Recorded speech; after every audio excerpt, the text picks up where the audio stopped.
Warahmatullahi wabarakatuh. Semangat malam kepada segenap pengelola madrasah dimanapun Anda berada. Melanjutkan instrumen akreditasi yang keempat, yaitu manajemen madrasah. Mari kita belajar bersama berkaitan dengan instrumen tersebut.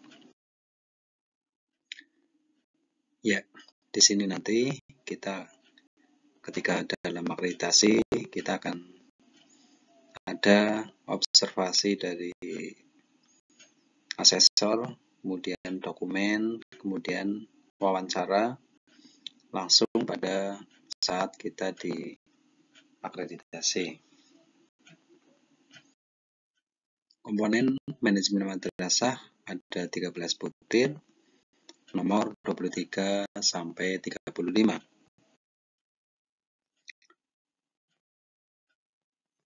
Yang pertama, pencapaian visi misi. Bukti fisiknya, dokumennya adalah dokumen rapat penyusunan RKM atau RKAM, RAPBM.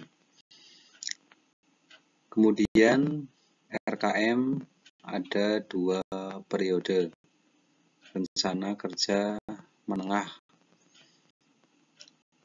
Ada rencana kerja tahunan, ada rencana kerja menengah. Berarti 4 tahunan. Nah, di sini aspeknya adalah pengembangan visi misi.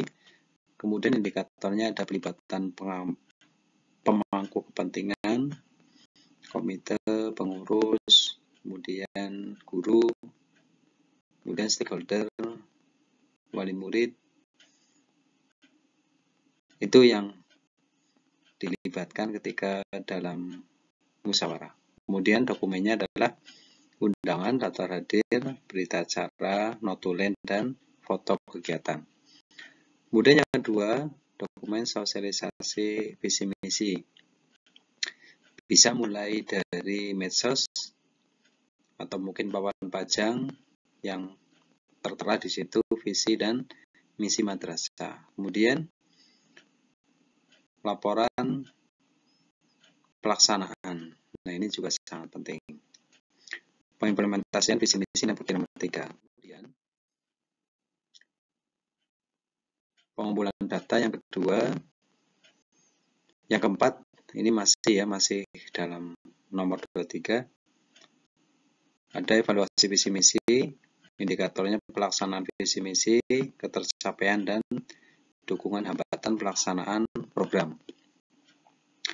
Di sini ada dokumen hasil evaluasi tahunan, pencapaian visi misi dan tujuan. Kemudian yang kelima, perbaikan visi misi jika diperlukan. Ini sangat penting ketika ada hasil evaluasi, kemudian ditelaah, kemudian rumusan rekomendasi dalam perbaikan visi misi setiap tahunnya. Tentunya visi misi yang telah dibuat, kemudian nanti ada evaluasi kinerja yang mungkin perlu ditingkatkan agar supaya nanti di depan nanti bisa lebih baik. Kemudian nomor 5 ini dokumennya adalah dokumen rekomendasi dari hasil perbaikan, notulen.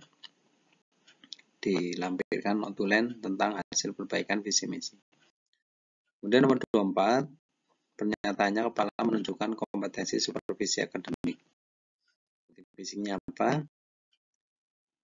Yang pertama adalah program pelaksanaan supervisi dan surat penugasan seorang supervisor. Ya, di sini kita atau kepala madrasah membuat program pelaksanaan rencana supervisi. Kemudian ada SK supervisor, yaitu kepala madrasah di SK-kan. Kemudian nomor 2, pelaksanaan supervisi, dokumen hasil supervisi 3 tahun terakhir. Berarti misal 2022, berarti 19, 20, dan 21. Kemudian nomor 3, masih nomor 24, dokumen hasil supervisi 3 tahun terakhir.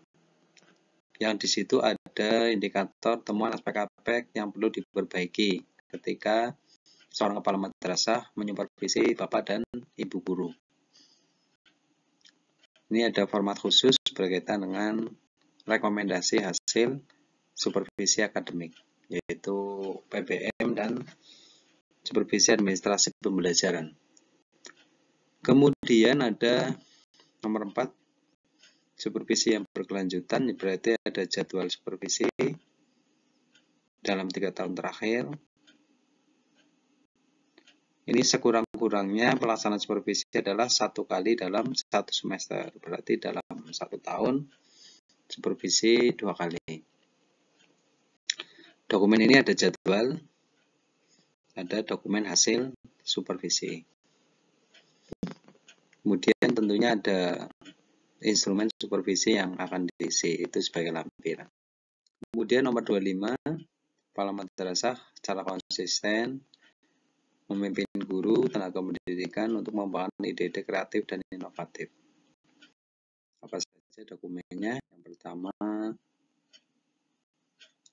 dokumen RKM atau RKM 2 periode, dokumen rapat penyusunan RKM. Ini hampir sama dengan yang nomor 23. Di sini yang dinilai adalah gagasan, pemikiran baru atau cara-cara baru yang lebih unggul. Berarti dalam notulen RKM ini ada beberapa sub yang membahas tentang hal-hal yang inovasi untuk peningkatan mutu madrasah. Kemudian di situ ada tanda tangan dari pelibatan pemangku kepentingan eksternal dalam kegiatan madrasah. Nah, eksternal ini di samping internal yaitu guru, komite atau BP3M, berarti ada wali murid yang terlibat di sini. Kemudian nomor 2, laporan kegiatan pelaksanaan program madrasah.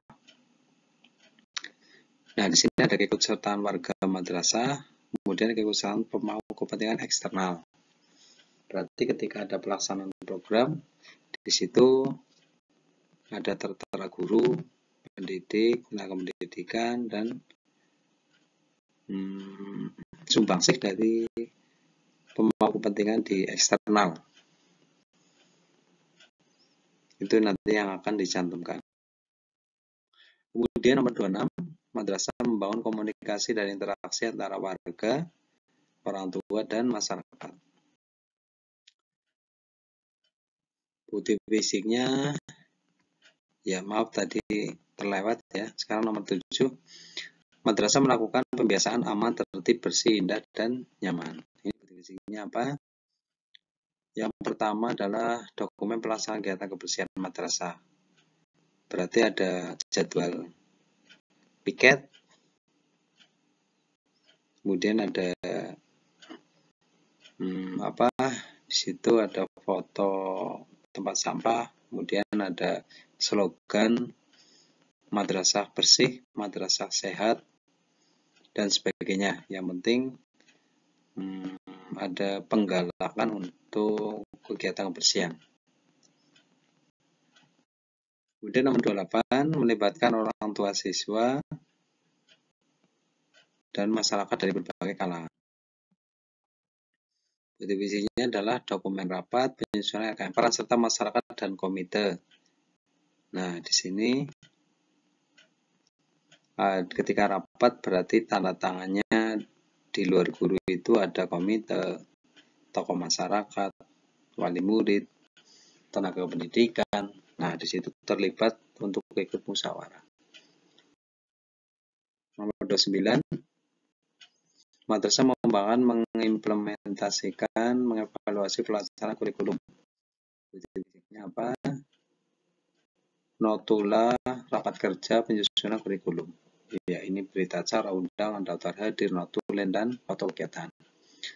Kemudian pelaksanaan kurikulum yang telah disusun oleh madrasah. Program pembelajaran, berarti ada SKPPM. Kemudian ada jadwal mengajar. Ya, di sini. Kemudian dilampirkan juga di situ ada pembagian tugas jam atau sebaran jam yang ada di kurikulum, nanti bisa di copy, dimasukkan. Kemudian perbaikan pelaksanaan kurikulum. Kemudian kemajuan akademik siswa dalam 4 tahun terakhir, buku Leger Rekap Nilai Peserta Didik. Berarti 4 tahun terakhir. Untuk melihat kumulatif kenaikan prestasi peserta didik pada nilai peserta didik tersebut. Kemudian nomor 30, madrasah menerapkan pengelolaan guru dan tenaga kependidikan. Definisinya apa? Di sini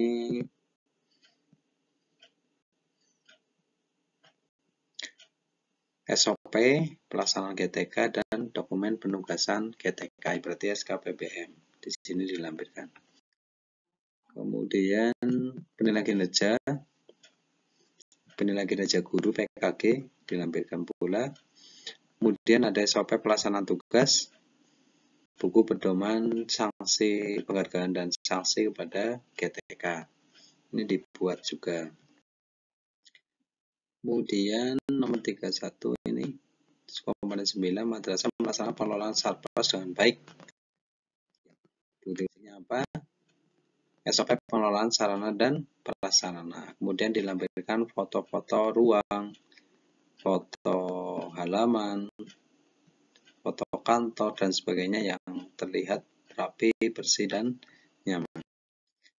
Kemudian nomor 10, madrasah mengelola anggaran, pendapatan, dan belanja. Ini tentang keuangan. Di sini ada pembuatan EDM, evaluasi diri.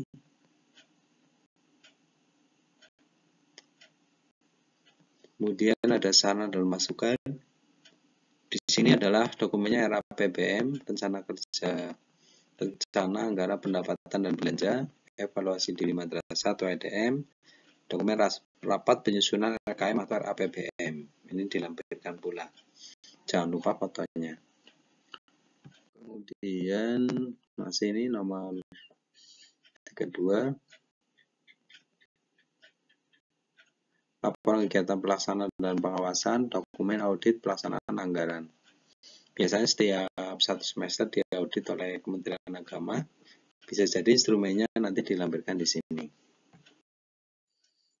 Kemudian keterlibatan komite, berarti dokumennya laporan kegiatan pelaksanaan pengawasan program, dokumen audit pelaksanaan anggaran RAPBM. Kemudian nomor 33, madrasah menyelenggarakan pembinaan kegiatan kesiswaan. Apa saja? Yang pertama, program ekstrakurikuler, surat tugas pembina, bukti prestasi, piagam, dan sebagainya, baik tingkat kecamatan, kabupaten, maupun provinsi dan nasional, jika ada. Kemudian nomor 12, siswa madrasah memberikan layanan BK. BK di sini berarti ada dokumen program layanan BK. Biasanya untuk guru kelas itu ada di buku administrasi kelas. Itu ada penanganan beberapa kasus, ada sosial, individu, dan sebagainya, melihat kesesuaian dengan pribadi masing-masing peserta didik. Kemudian dokumen program layanan BK, dokumen laporan layanan BK,